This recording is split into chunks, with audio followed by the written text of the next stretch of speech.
Dan sekali lagi siapa apapun keputusan nanti semoga yang terbaik untuk tim nasional Indonesia. Sekali lagi terima kasih Coach Patrick, goodbye Coach Patrick, and welcome back Premier League. Karena di akhir pekan nanti akan ada laga panas yang sudah akan tersaji nanti ya antara Manchester United menghadapi Liverpool. Tapi seru ya, abis kita timnas begini. langsung MU MU langsung Liverpool. pembantaian. Iya. Nah ini akan kita bahas. Akankah menjadi laga pembantaian atau bukan nih? Karena kan kalau kita lihat kondisi kedua tim juga sedang tidak stabil gitu kan. MU dengan walaupun kemarin sebelum international break kan mereka ini hampir sempat mengalami kemenangan ya setelah mengalahkan Chelsea dan juga Sunderland kemarin ya. Walaupun kalah juga lawan Brentford tuh kemarin ya. Mantan timnya Buemo tuh. Terus juga Liverpool setelah kemarin 3 kali kekalahan beruntun. Apakah ini akan menjadi tamparan buat anak asuh Arne Slot ini? Siapa dulu? Rizal dulu. Gue rasa untuk kondisi sekarang international break datang di waktu yang sangat tepat bagi Liverpool ya. Karena kondisi tim ini benar-benar belum nyatu dan kelihatannya Arne Slot juga belum tahu persis starting 11 terbaik dia tuh harus memasang siapa gitu. Jadi gue rasa international break datang di waktu yang tepat. Terlebih Slot juga di interviewnya tadi press conference dia bilang ini waktu sekarang kalau orang mau ngejudge Isak waktunya sekarang. Karena kalau kemarin-kemarin itu Isak sama sekali belum 100%, jadi itu terlalu harsh kalau di judge di pekan kemarin-kemarin. Jadi gue rasa di pekan yang akan datang dan secara mindset Liverpool sekarang pikirannya adalah season starts from now gitu. Musim baru dimulai saat sekarang dan kondisinya besok gue rasa udah cukup ideal ya. Setelah tadinya khawatir Gravenberch bakal cedera tapi ternyata dia dinyatakan fit untuk besok. Dan gue yakin Liverpool bisa nemuin wajah barunya setelah international break ini. Tapi hati-hati, MU ini kondisinya kalau di kondisi bagaimanapun juga, kalau yang namanya lawan Liverpool mereka ngasih sesuatu yang beda gitu loh. Karena mau dibilang kayak di era Jurgen Klopp dapat 103 dari 105 poin, hilang 2 poin tuh. Hilangnya dari mana? Dari MU juga.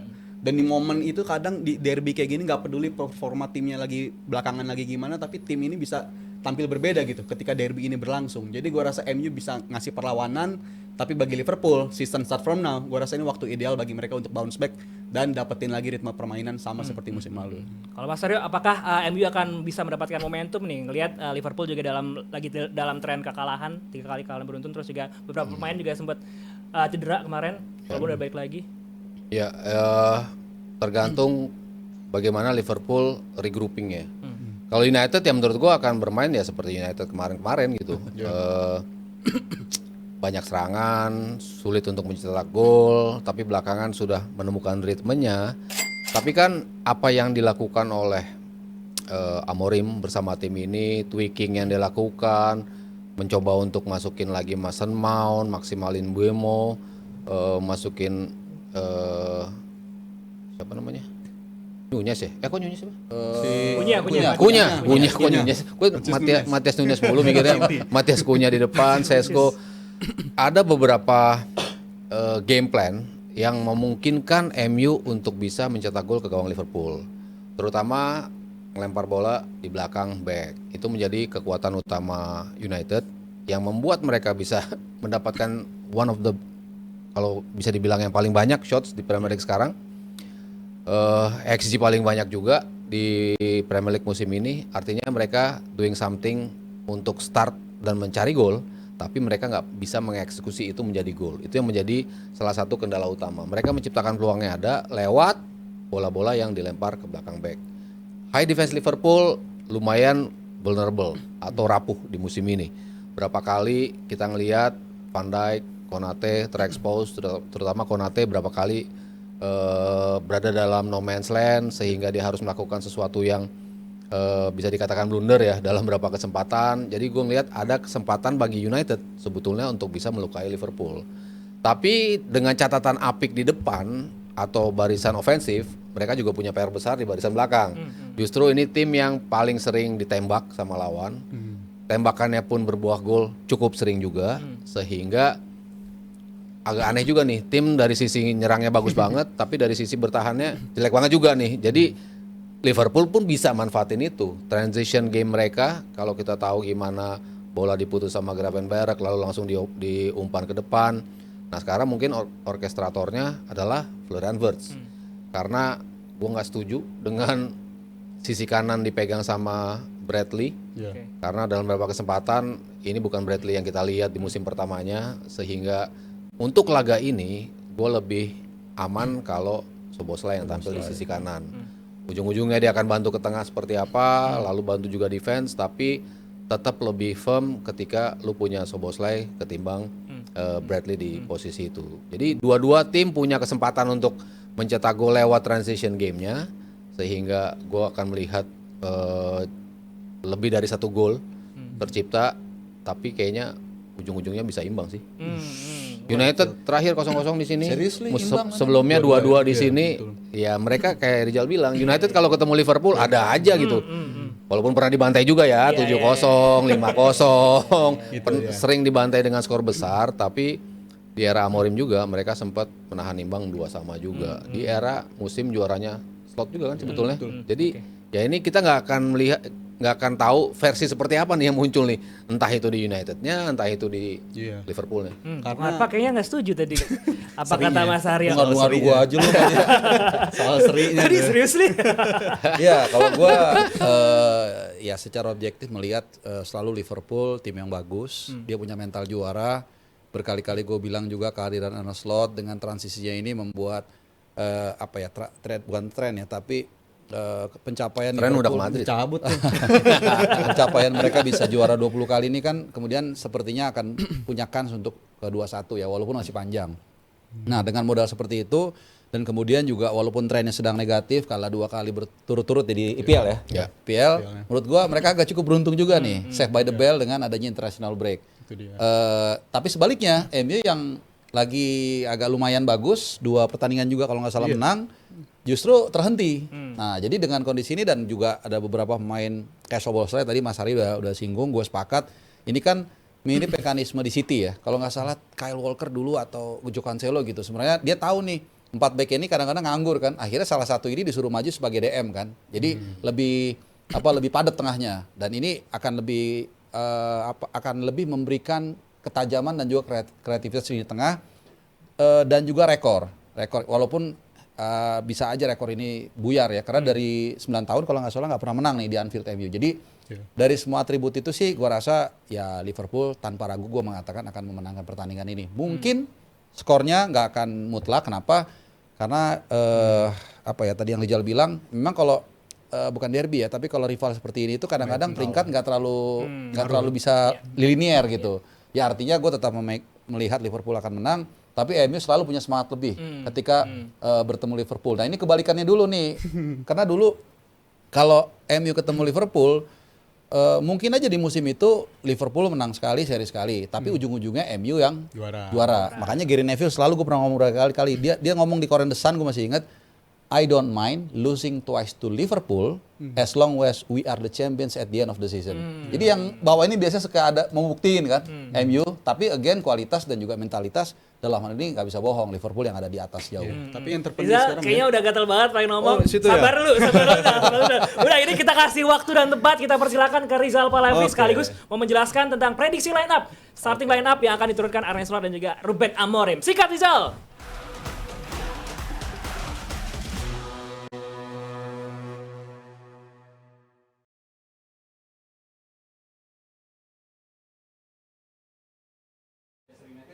besok yang pasti kiper akan diisi oleh Mamardashvili. Tadi gue lupa kalau gue masih mengenal Alisson di sana, tapi posisi penjaga gawang dipastikan akan diisi oleh Mamar setidaknya 2025 ini karena Alisson masih terganggu oleh cedera. Jadi gue rasa Mamardashvili otomatis akan menjadi starter di pertandingan ini.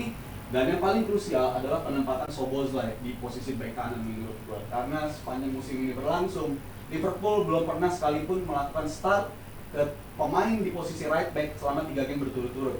Karena di game pembuka itu bermain dengan Frimpong, game kedua main dengan Bradley dan juga Szoboszlai ya. Habis itu di game ketiga main dengan Szoboszlai dari awal, game keempat Bradley lagi, game kelima otak-atik lagi berubah lagi ke Bradley, habis itu ganti lagi ke Szoboszlai, habis itu ganti lagi ke Frimpong. Siklusnya begitu terus. Ini menandakan Slot sendiri nggak nyaman dengan posisi pemain di bek kanan dia. Karena gue dari beberapa pekan lalu dari awal musim gue udah bilang pemain yang paling berasa kehilangan di Liverpool musim ini adalah Trent Alexander-Arnold. Gue rasa kombinasi yang dia lakukan di area kanan dengan Salah, kombinasi yang dia lakukan dengan posisi gelandang di area kanan, itu yang dirasa kehilangan bagi Liverpool dan juga Arne Slot. Dan itu terbukti, Slot juga berapa kali kayaknya sadar dan dia melakukan revisi dari segi line up di pergantian halftime. Ketika contoh lawan Chelsea, Dia sadar Bradley nggak bermain bagus di pertandingan babak pertama. Dia taruh Szoboszlai di situ di babak kedua. Tapi dia sadar juga, Konate ini di musim ini banyak kayak expose efek gak ada, tren karena dia memegang bola jauh lebih banyak. Slot ngelakuin apa? Dia mundurin Gravenberch jadi center back di game lawan Chelsea. Kenapa? Karena dia sadar persis, build up Liverpool dari belakang ketika nggak ada tren itu buruk banget. Di data yang gue dapat dari Scouta di musim ini ketika nggak ada tren Liverpool kehilangan progressive passing itu sekitar 400 meter progressive passing yang biasanya mereka lakukan bersama tren itu otomatis hilang di musim ini. Jadi kalau lu tanya kenapa build up Liverpool sekarang buruk banget, habis itu kenapa banyak hilang bola dan akhirnya dua center back mereka ke expose langsung sama pemain-pemain di depan lawan, ya faktor itu build up mereka lemah, banyak hilang bola di area berbahaya dan mereka langsung dihukum oleh pemain-pemain lawan. Jadi gua rasa ini adalah titik paling krusial yang harus diperbaiki Liverpool apabila mereka mengincar 3 poin dan di posisi ke area depan kita pindah. Gua rasa ini udah waktunya kita memainkan Ekitike sebagai sayap kanan. Memang Gakpo tampil perform di game terakhir bersama Belanda dengan mencetak 2 gol, tapi gua rasa Ekitike sebagai sayap kiri ini bisa menjadi solusi, ini bisa menjadi opsi untuk bisa memaksimalkan peran Ekitike dan juga Isak menjadi starter dari awal. Jadi gua rasa nggak ada alasan lagi untuk memainkan Gakpo, karena gue bilang ini salah satu pemain yang tampil kurang maksimal di musim ini bersama Arne Slot. Jadi gue ingin melihat Ekitike ada di sayap kiri dan Isak akan menjadi pemain di nomor 9. Dan banyak perdebatan, gue nonton DPI dari 2 pekan terakhir, khususnya di episode minggu lalu ya, yang mempertanyakan apakah Salah masih layak jadi starter atau enggak. Kalau menurut gue, ini pemain yang harus tetap menjadi starter dan ini pemain yang masih paling kreatif yang dimiliki oleh Liverpool. Jadi gue rasa Salah tetap starter dan tetap percaya ke keluaran Bates di game sebesar ini. So, that's it dari gua, akan kita lanjut bahas lagi di episode.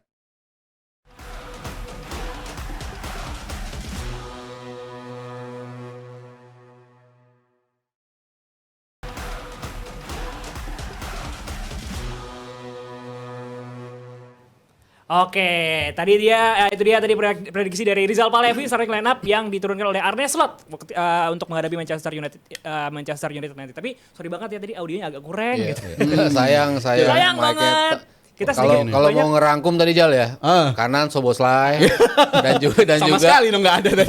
Wirtz di tengah, Ekitike start. Gue setuju sama Rizal. Gue pengen banget ngelihat Isak bareng Ekitike. Langsung. Menarik tuh ya. Gue pengen banget ngelihat mereka main bersama karena mau di switch play-nya pun Isak datang dari kiri, Ekitike ke tengah ataupun sebaliknya Ekitike di kiri, Isak di tengah. Lancar itu enak ya. Itu dua-duanya bisa menampilkan performance yang oke gitu. Wirtz juga kadang-kadang bisa aja dia switch ke geser ke kiri atas seperti yang biasa dia mainkan di Leverkusen gitu ya. Dan Salah gue setuju juga ini pemain yang goal and assist contribution paling banyak ya. Di laga lawan MU terbanyak sepanjang sejarah Premier League. Bahkan di atas Shearer dan kawan-kawan. Dia ada 19 ya. 13 gol, 6 assist. Jadi ya pasti publik menantikan comeback-nya Salah. Oke. Tapi itu coba tuh, masih main ya? Kocak, prediksi MU-nya nggak ada katanya. Dilewatin. Iya kan kita harus dengerin mereka kan. Iya.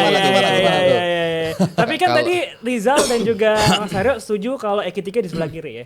Tapi pemain kesayangan Arne Slot kalau di Gakpo.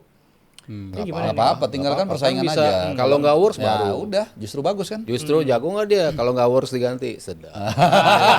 Simple. Siapa Simple tuh main simple ganti-ganti ya. itu? Jadi prediksi gimana nih? Liverpool harus dapat poin, menurut gua harus 3 poin ya untuk bisa bounce back, apalagi kalau targetnya masih ingin keep up di papan atas. Gua rasa wajib untuk 3 poin bagi mereka. Tapi yang gua khawatirin dari MU adalah ya tadi selain udah kita bahas, ini kiper mereka udah beda gitu. Sekarang mereka ada Lemens dan gua rasa di gamenya debut ketika menghadapi Sunderland juga gol preventif dia tuh bagus gitu. Ini kiper yang menurut gue berbeda, tapi kita lihat apakah dia bisa membuktikan performa yang sama dari game lawan Sunderland. Ini mereka harus expect bola ditembak bakal jauh lebih banyak lagi nih. Jadi gue rasa ini bakal jadi momen pembuktian bagi MU. Apakah perekrutan Lemens ini benar-benar upgrade dari seorang Bayindir dan Onana atau cuma just another goalkeeper aja bagi MU menurut gue. Itu pembedanya di game nanti. Kalau MU gue preference gue mungkin bedanya di Mount dan juga Cunha. Kalau gue mungkin Cunha sama Mbeumo baru Mount masuk gitu. Tapi ya kalau preferensinya kayak kemarin Mount duluan, lalu ketika kaki-kaki Liverpool udah mulai capek ya. agak capek masuk Cunha, bahaya juga sebetulnya. Tapi kalau gue bilang gedor di awalnya lebih ke Cunha sih gue kalau ngelihat si MU-nya ya. Bung Arpa prediksi? Kalau gue prediksi serangan kelihatannya akan banyak bertumpu dari kiri karena kita tahu mereka punya menurut gue salah satu back sayap yang bagus itu Dorgu. Bisa syuting juga. Dan Bruno Fernandes juga kayaknya bermain akan lebih ke tengah ya. Tapi dia banyak juga bantu ke sisi kiri, walaupun Bemo biasa main di kanan kan untuk buang jauh. Jadi ya mereka punya kans juga seperti yang tadi kita ulas. Mereka selalu semangat bertemu dengan tim seperti Liverpool. Cuman ya gue konsisten dengan argumen gue bahwa Liverpool punya segalanya. Mereka main di Anfield, tidak akan mudah, tidak akan seru. Jadi mungkin menang Liverpool dengan skor 1 gol ya, mungkin 2-1 atau 1-0 bisa. Oke, Seperti kita itu. lihat aja kalau menurut JM Team siapa yang akan memenangkan pertandingan di akhir pekan nanti. Coba tulis di kolom komentar. Ada lagi saweran mungkin? Oke, kita mau bacain lagi saweran yang udah masuk ini ya. Ada 100.000 dari Big Papa. Big Papa. Thank you Big Papa. Kira-kira akan, oh ini tadi ya udah Tadi ya. udah ya. Oh, udah. Ada 25.000 dari Arsenal TV. Semoga MU bisa menang lawan Liverpool. Bener kan? Betul. Bahayanya itu tuh. Jadi gue juga berharap prediksi gue salah kan for the sake of Arsenal. Arsenal biar bisa Iya, makin naik. cuman ya. kalau objektif sih kayaknya Liverpool menang tetap. Gitu, pentingnya di situ. Di menurut gua, awal. nambahin dikit soal Liverpool secara mindset mereka agak beruntung nih. Karena mereka musim ini lagi buruk-buruknya tapi beda poinnya cuma 1. Jadi secara psikologis Ya, masih aman, mereka masih masih- mikir, oh gue sejelek ini tapi ternyata nggak jauh-jauh banget sama puncak. Jadi mereka masih Dan terselamatkan masih dari banyak itu. pertandingan Masih kan? banyak game itu dia. Oke. Di awal. Tadi ternyata Big Papa 2 kali tadi. Terima kasih Big Luar Papa. biasa. Menunggu Terus juga ada- gol Isak dan Verse. Nah, semua juga menunggu ya. Kita belum nyampe-nyampe. Publik Anfield semua Di menunggu tuh. IPL kan? Iya. YNWA nih ya 50.000. Enak nih formasinya nggak ada. Itu udah nggak gue baca, gue Oh, baca iya. bawahnya dibaca Iya. lagi sama dia. Iya bener. Aduh. Iya. YNWA. 100.000 dari Ketapel H2O Max. Buat 3 narasumber Anatoli Polis. Polosin. Tahu Polosin nggak? Polosin. Pak. Dulu pelatih tahun 91. Oh. Yang juga bawa juara SEA Games. Juara SEA Games terakhir sebelum Indra Syafri. Emang dia 3 bulan dihantam tuh fisiknya pemain. Oke. Karena dia tahu begitu datang, waduh ini kalau teknik udah nggak bisa gue rubah nih. Disuruh kalau nggak salah di tempat militer di daerah Jawa Barat digenjot Oke. 3 bulan. 35 tahun lalu nih kurang lebih. Iya, gue baru 2 bulan. Wow, 2 bulan. Gue udah nonton lagi. Kita masih ada di angan-angan. Masih blueprint ya. Belum direncanakan. Terus juga tadi katanya Anatoli Polis genjot fisik, STY genjot fisik, timnas lebih rapat. Buas 90 menit bursa calon Buat pelatih. Mana yang ke fisik? Oh, maksudnya menekankan salah satu Fisik. variabelnya tuh bisa untuk genjot fisik gitu. Mia Nah, juga fisik kok. tapi sedikit ya kalau boleh tambahkan ya, sebenarnya pengaruh untuk fisik di timnas itu nggak terlalu besar. Secara apa ya, secara di luar gitu. Karena kan mereka bertemu kan nggak sering. Tapi yang mengubah mereka bisa fisiknya itu kuat adalah mentalitas. Oke. Gitu. Oke. Well, itu dia DPI episode malam ini. Terima kasih sekali lagi buat JM Team yang udah nyawer. Terima kasih udah nonton. Dan tentunya terima kasih banyak buat Roro Jonggrang Indonesia. Buat LED-nya, buat JM Team juga tentunya. Sekali lagi terima kasih banyak. Jangan lupa saksikan klip DPI di channel YouTube Dewan Pandit Indonesia. Sampai jumpa di DPI episode berikutnya. Bye-bye.